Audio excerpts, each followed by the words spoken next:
Bonjour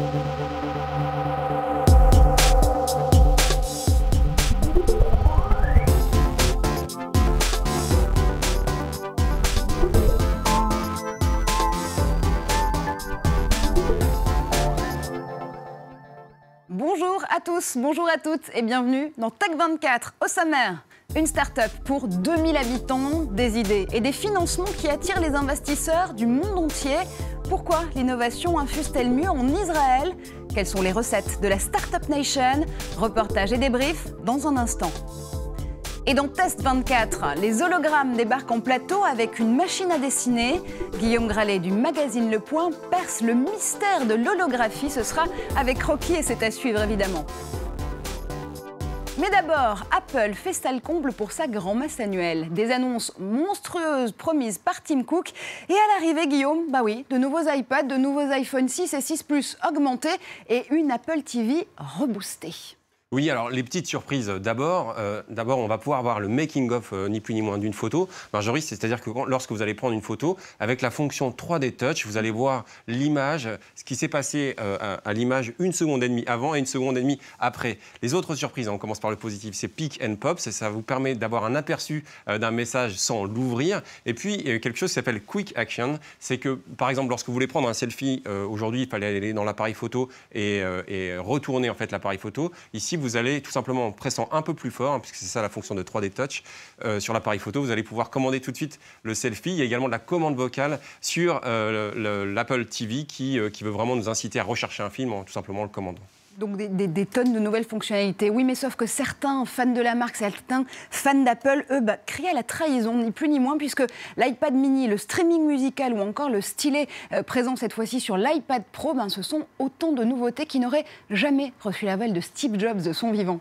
Oui, ce qu'on peut regretter, en tout cas dans ce flot d'annonces, c'est qu'il n'y a pas de vraie annonce révolutionnaire. Il y avait beaucoup de choses qui avaient fuité dans la presse, ça c'est un petit peu dommage. Ce qui existait du vivant de Steve Jobs, c'était cette volonté de surprendre. On se souvient de beaucoup de réussites, bien sûr, de certains échecs. Avec le Newton, vous savez, l'assistant personnel qui est apparu en 93, qui a disparu 5 ans plus tard. On attend Apple sur des marchés disruptifs. Par exemple, le marché de la voiture. On sait qu'Apple a lancé CarPlay, qui va vous permettre de rendre la voiture un peu plus intelligente avec un iPhone. On se demande si Apple lancera un jour sa propre voiture à la manière de Tesla, si Apple rachètera un jour Tesla. Bref, on attend d'être encore plus surpris, Marjorie. Merci beaucoup, Guillaume. Allez, direction Israël, cette fois-ci pour une autre grand-messe, celle de l'innovation qui se tenait cette semaine à Tel Aviv. Des centaines d'acteurs venus du marché, évidemment, et venus surtout du monde entier, présents pour le DLD Festival. Parmi eux, Emmanuel Macron, bain de foule et selfie pour le ministre de l'économie, venu épauler 150 entreprises françaises en digne VRP de la French Tech. Alors pourquoi Bercy lance une opération séduction dans l'État hébreu? Aujourd'hui, les industries de technologie de pointe représentent les 3/4 de la production israélienne. Comment Israël est devenu la Startup Nation? Reportage de Pierrick Laurent et Iris Macler. Il y a quelques mois, Yael a quitté Paris pour s'installer à Tel Aviv. Sa micro-entreprise, elle la gère dans cet espace de travail collaboratif, baptisé WeWork. Je suis entourée de plein de startups qui font des choses différentes. Il y a du dating pour chiens par là-bas, une application de lecture de partitions de musique. La startup que j'ai cofondée, elle s'appelle Netello. C'est une technologie et une solution de scan du corps en 3D qu'on rend accessible à tout le monde via une simple application mobile. L'objectif, avoir dans sa poche toutes ses données corporelles pour acheter des habits à sa taille, même sur Internet, ou pour un suivi médical. En déménageant à Tel Aviv, Yael est venue chercher un environnement stimulant pour développer son concept. J'ai eu envie de venir ici pour voir ce que c'était la Startup Nation et maintenant que je suis là depuis 4 mois, je sens en effet que les choses vont vite, que les gens sont friands d'innovation. Avec seulement 8 millions d'habitants, Israël fait partie des pays les mieux représentés sur le Nasdaq. Les investissements en recherche et développement sont proportionnellement les plus importants au monde. Un dynamisme lié au secteur militaire très puissant et à une population jeune. Aujourd'hui, il y a près de 5000 startups sur le territoire israélien, réparties entre Tel Aviv, Jérusalem, Be'er-Sheva et le nord du pays. Il y a 90% de la population qui est connectée, équipée en smartphone. Tal Shoham est la directrice d'une agence qui élabore des sites interactifs pour des événements. En 3 ans, elle a fait d'une simple idée une entreprise de 8 salariés, valorisée à plus d'1,5 million d'euros.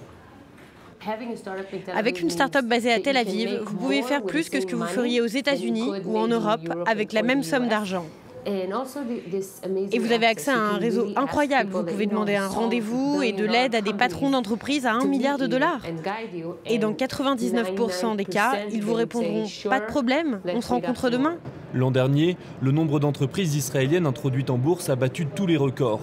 Les startups locales ont levé environ $1 milliard, surtout grâce à des investisseurs étrangers.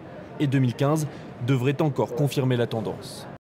Et Israël détient donc le record des sociétés non américaines cotées au Nasdaq, affiche le ratio d'une start-up pour 2000 habitants. Guillaume, quelles sont donc les recettes de la Startup Nation ? Oui, vous l'avez dit Marjorie, hein, Israël, c'est le pays de tous les records technologiques. D'abord, en nombre d'ingénieurs par habitant, il y a 160 ingénieurs pour 10 000 habitants d'Israël contre seulement 60 en Allemagne. Et puis surtout, on se rend compte qu'il n'y a aucun temps perdu. Le service militaire, vous savez, il est de 3 ans pour les garçons, 2 ans pour les femmes. Eh bien, ce service militaire, il donne la place à des unités d'élite extrêmement clés dans les futurs succès technologiques. C'est le cas, par exemple, de l'unité 8200, qui est très forte en cryptographie, ou également de l'unité Talpiot, des sociétés comme Checkpoint, spécialiste de la sécurité informatique, ou encore des logiciels intelligents Nice System, ont été créés par des anciens de ces unités d'élite. Donc on a l'armée qui est un des premiers ingrédients, ça c'est certain. Il y a aussi finalement ce qu'on appelle en hébreu le balagan, un joyeux fourre-tout, un joyeux bordel si j'osais, qui du coup explique aussi cette effervescence entrepreneuriale. Deux de ces ingrédients sont là, mais il y a aussi une véritable vision de long terme. Oui, Marjorie, hein, il y a aussi le roots spam, vous savez, c'est un peu le culot. Ça, c'est assez rigolo. Mais il y a cette vraie volonté de long terme, vous l'avez bien décrit, qui date des années 60. En 1969, il y a eu l'apparition d'un Chief Scientist Officer qui a quasiment le statut de ministre et qui conseille l'État au plus haut niveau. C'est ce Chief Scientist Officer qui a conseillé l'installation d'incubateurs dans le pays, au départ 24, et surtout un investissement très fort de l'État, jusqu'à $1 milliard par an. On reste aussi dans le long terme puisque ça permet forcément d'investir dans des technologies qui, là aussi, vont pouvoir permettre d'avoir une vision stratégique. Oui, c'est ça qui est impressionnant. On n'a pas uniquement des sociétés, des start-up Internet, mais on a des sociétés très fortes dans des domaines comme la physique, comme la chimie. Et il y a un scientifique qui travaille au Technion qui s'appelle Hossam Haïk et qui travaille sur la création d'un nez électronique et qui va permettre de détecter les cancers aussi bien du sein, du poumon que de l'intestin. On a également des innovateurs très forts dans l'agriculture. Une personne comme Daniel Hillel a rendu la micro-irrigation accessible pour ce pays. C'est vraiment clé. Cercle vertueux donc pour la Startup Nation, mais est-ce que ça profite à tout le monde ? Oui, ça c'est une très bonne question parce qu'il y a la vraie question de l'emploi pour les ingénieurs arabes qui ne trouvent pas toujours un métier qui correspond à leur qualification. Alors, on va pouvoir regarder plusieurs initiatives très intéressantes. Il y a celle de l'incubateur qui s'appelle Nastec, qui est situé à Nazareth et qui est à l'origine de belles success stories comme celle de Jafar Sabah qui a créé une application qui s'adresse aux enfants avec un personnage assez rigolo, Simbad. À Ramallah, vous avez un autre incubateur qui s'appelle Abra Runner qui est soutenu par le Startup Bootcamp. Et puis, il faut suivre tout ce que fait le Abraham Fund. Enfin, j'ai pu m'y rendre et c'est assez surprenant, c'est le New Generation Technology, c'est un incubateur en sciences de la vie qui se situe à Nazareth. On voit qu'il y a une vraie volonté de soutenir les entrepreneurs arabes pour qu'eux-mêmes créent un écosystème favorable. Et il y a un exemple réussi, c'est un parcours réussi, celui de Amal Ayoub, une citoyenne arabe d'Israël qui a créé Métallothérapie et qui est intervenue il y a peu de temps à un TED à Jérusalem. Elle est intervenue en hébreu. Son discours a été suivi d'une ovation. Bref, c'est un autre visage du miracle technologique israélien. Merci infiniment Guillaume. Et tout de suite, c'est Test 24.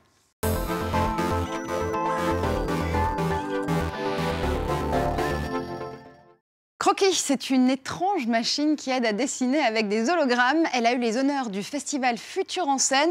Et pour cette innovation, on parle de fabrication manuelle augmentée ou de réalité augmentée spatiale. C'est très beau, Guillaume, mais ça veut dire quoi concrètement ? Oui, c'est une machine un petit peu extraterrestre, vous avez raison de le dire. On peut la définir également comme une machine à décalquer holographique. En fait, c'est une machine à plusieurs étages. Vous l'avez vu, en haut, vous avez une tablette qui, pour l'instant, est une tablette Android qui, après, sera ouverte à toutes les tablettes. Et cette tablette, elle va faire apparaître une image, ça peut être une photo que vous avez prise vous-même, sur un miroir et un miroir semi-réfléchissant. Et c'est là où il y a toute la subtilité de cet appareil, c'est que vous allez, en regardant ce miroir, vous pouvez regarder, par exemple, vous allez voir...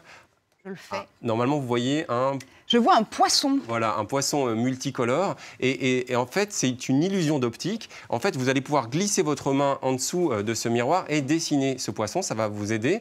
Et vous allez pouvoir régler l'intensité lumineuse avec ce petit bouton. Et sans même voir votre main, vous allez pouvoir vous aider. En fait, ça peut aider à donner confiance à des enfants, par exemple, qui veulent dessiner, qui veulent créer. Moi, par exemple, puisque visiblement, vous avez décidé qu'il fallait que je m'améliore en art plastique cette année.